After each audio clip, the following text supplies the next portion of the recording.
Hey guys, Fix It John here. What I'm doing today is I'm taking this, it's a Broan-NuTone. I mean, I got this all from the same Cliq Studio. So if you need to know how to install this, take your blower, take your range hood cover, and just drop it right on top of it. And then we need to screw through the side. We're not screwing, we're going to use bolts and nuts. But you line these 4 holes up right here, and you don't have to use them all. Looks like 2 of them will line up. Let me show you where they line up at. Make sure you have this inserted the right way. This is the side that'll go towards the wall. Just snug that down. There are 4 holes in the back. And here on the side we have nothing to screw to. There's a little adjustment right here, and it looks like it's made to push against this bracket. And that's what I used it for. Okay, making sure the cover screen is still locked in. All it has is these little locking tabs on it. Just move those down and lock them. Also, the Broan had a damper with it. And all that does is when the fan's on, it blows the exhaust out. And if you're cooking or something, it doesn't allow the gases to come back in because it only works one way. So the air can blow back down through the vent pipe and bring it back into your house. So we're going to install these loosely. And these brackets come with the cabinets, the Omega National products. You get your big hood, you get this, and then this comes separate. All right, let's take it in and mount it on the wall. This also comes with the set too, with your cabinet. Vent hood. It doesn't come with the Broan, but it comes with your vent hood if you buy that particular model. These are the screws those brackets will hook up to. All right, guys, here we go. Let's see if we can get her mounted up here. I got 1 screw hole in. There's 3 of the 3.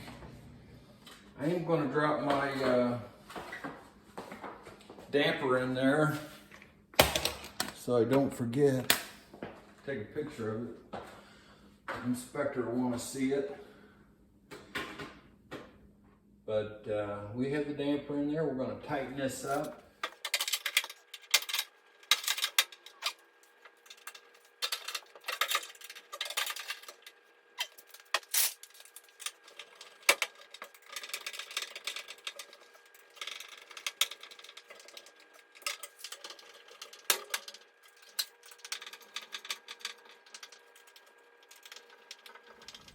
All right, there's my hood. That's how it's mounted with the brackets.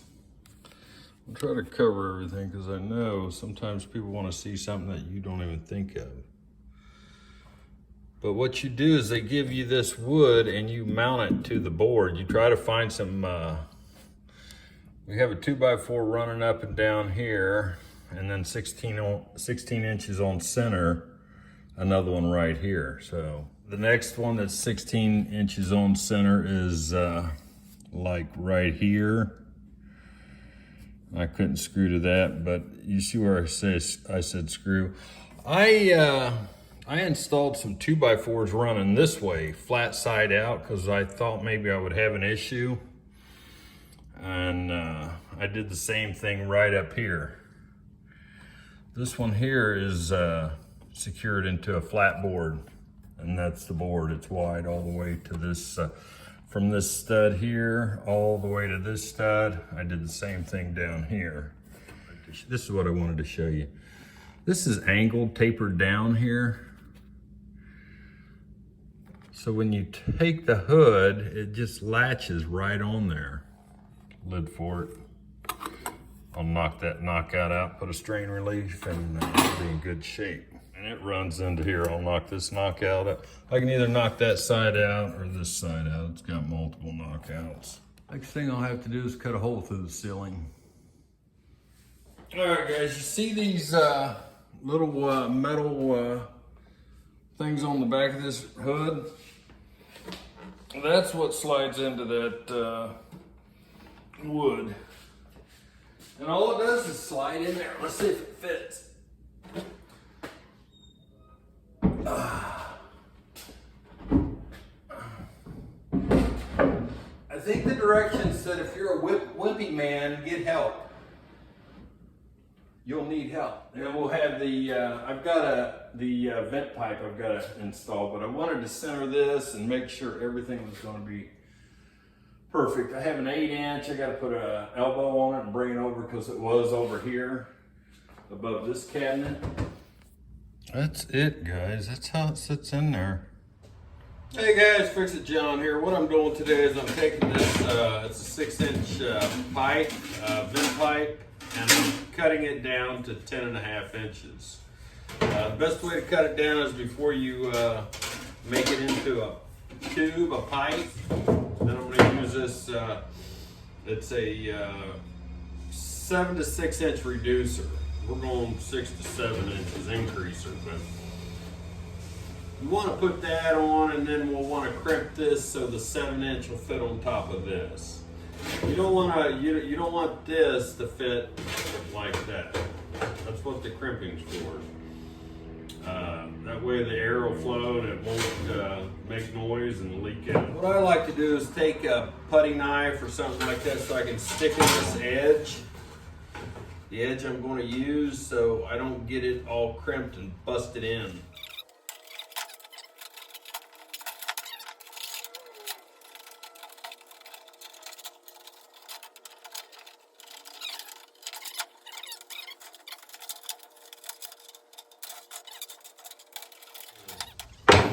This is what we're doing here. This should be 10.5 inches. 10.5 inches. So you want to look at your edges here. See how I bent that in a little bit? That corner there. Just to make it easier to lock back down into place, I'm going to straighten that up with a screwdriver, flathead screwdriver, and open it up a little bit there. So that'll slide into that corner to that edge. So I'm just going to fold this down into here. Keeping it even up here best I can. And it'll lock right into place. But you can get this stuff at Lowe's, Home Depot. There. She's one solid piece now. Now what you'll want to do next, you'll want to tape the edge because that is code. This is going on the vent, the kitchen exhaust vent. This is going to go on top of the exhaust vent because we're increasing it from 6 inches to 7 inches.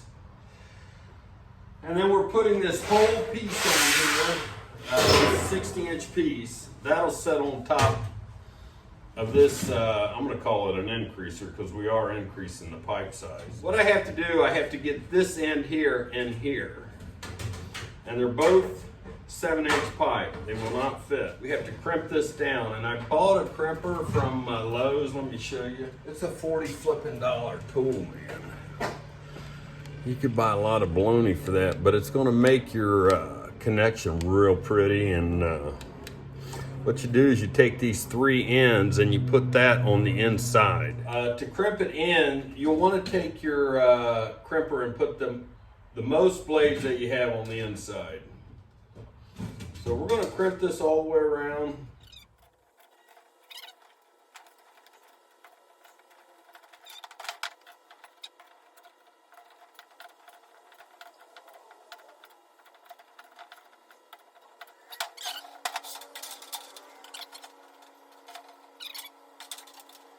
Hey guys, when you're installing venting and screwing them together, per the code on dryer vents, I didn't see anything on stove oven exhaust vent. I think it was 1/8 inch of the screw inside embedment into the vent.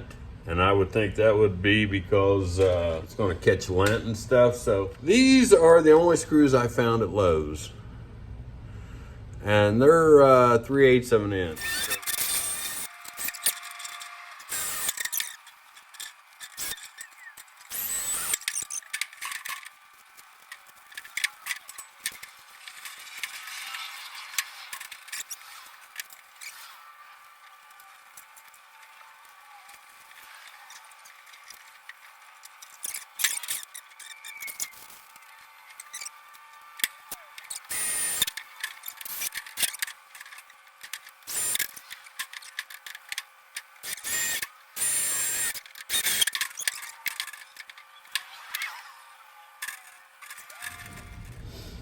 This should fit on it now. Beautiful. And I'll put that on up in the attic. And then this one here, to reach the other one, I have to cut. I'm actually going to make two cuts, a 24 inch and a 25 inch in case one of them's too short. Hey guys, this is the top of my exhaust vent. What I'm going to do is I'll set my vent pipe up here and shoot it right through the attic there. First, I'm going to put some vent tube up in there so I don't have to carry it in the attic. It'll be up there waiting on me.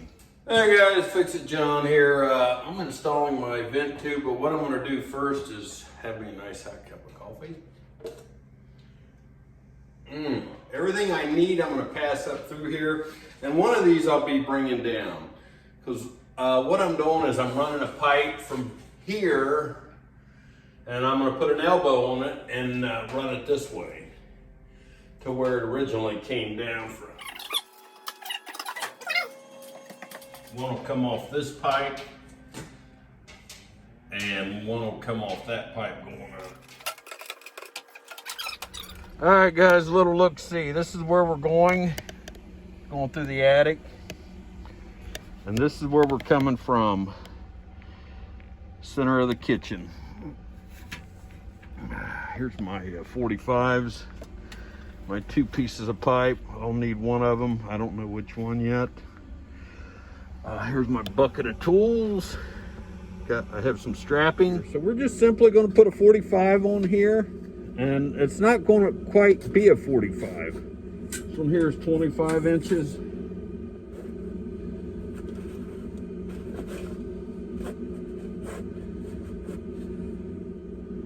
Put that in there.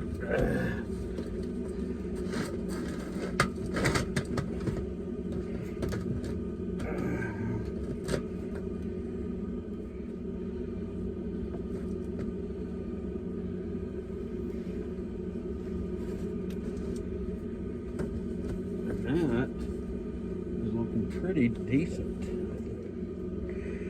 All this needs to be taped up, these joints here. There's one. There's two. All right.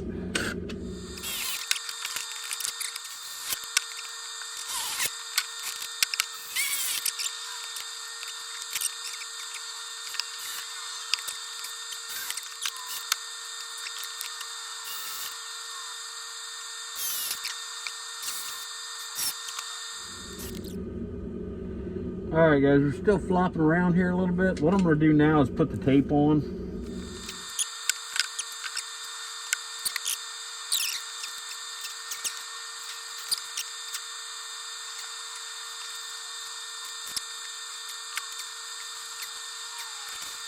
I've got this fireproof stuff.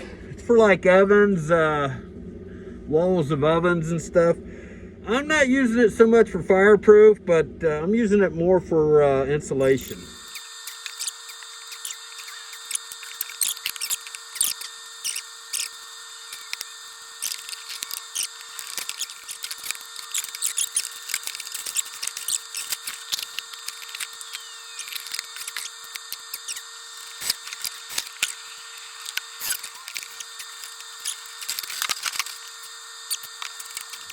I have my strapping in there. Right now I'm working on my wiring. And this doesn't have to be any special wire because it's going to be closed in like it's closed in a wall or something. But what I'm going to do is I'm going to go ahead and wire it up and show you how I do it, guys. All right, guys, all I have here is a junction box, and this wire is just essentially running through the junction box. It's not connected in there. I only put that there for protection, to protect this wire. So I'm going to run the cap over this wire here. I'll verify it for you guys. Power's off. And we're just going to run that all the way back here. And that'll offer this NMB wire a little protection. I've done all this work. I should have tried this fan out first, but it's a Broan. I have a lot of confidence in it. And we'll just tighten this strain relief up. We are going to come through this way. I might have to remove that lockout. I'm going to install Pigtail so we can ground this box out. To do that, just put this wire in here. Just like to just get it in there. Make a nice little turn. And then I'm gonna have to loosen up one of these Phillips head screws in here so I can get this under it.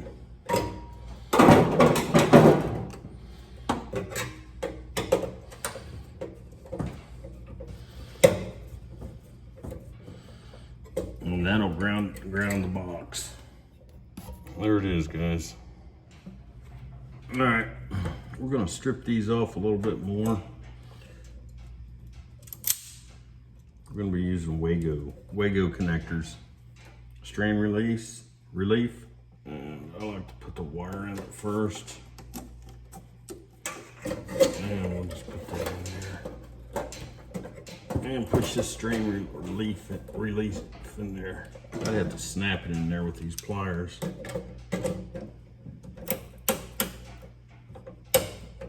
This is a big 12 gauge wire going on like 16 gauge. So what I'm using here is black and black. We're gonna go white to white and snap it down. You can see where it bottoms out right here. Now, our ground. We have 3 grounds here. We have a 3-switch Wago lever nut. All right, guys, there's the grounding. You guys probably wondered why I ran a Pigtail when the yellow and green one should be grounded.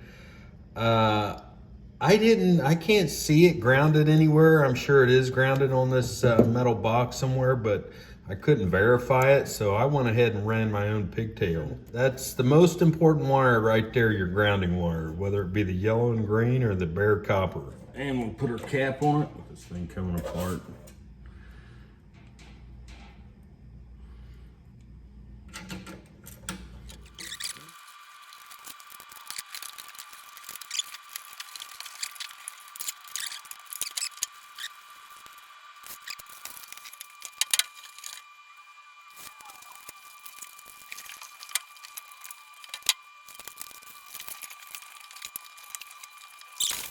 All right, guys, the breaker's on. Let's see if this is going to work.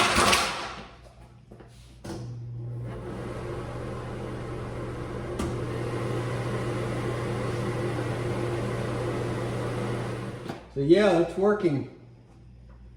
I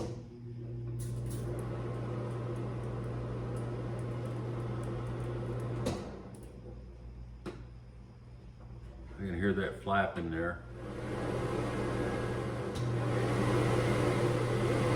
3-speed fan, and I don't feel any leaks. So I hope this kitchen exhaust fan video helped someone out there. If it did, like and subscribe and give me a thumbs up. I really appreciate you watching, and on to the next project.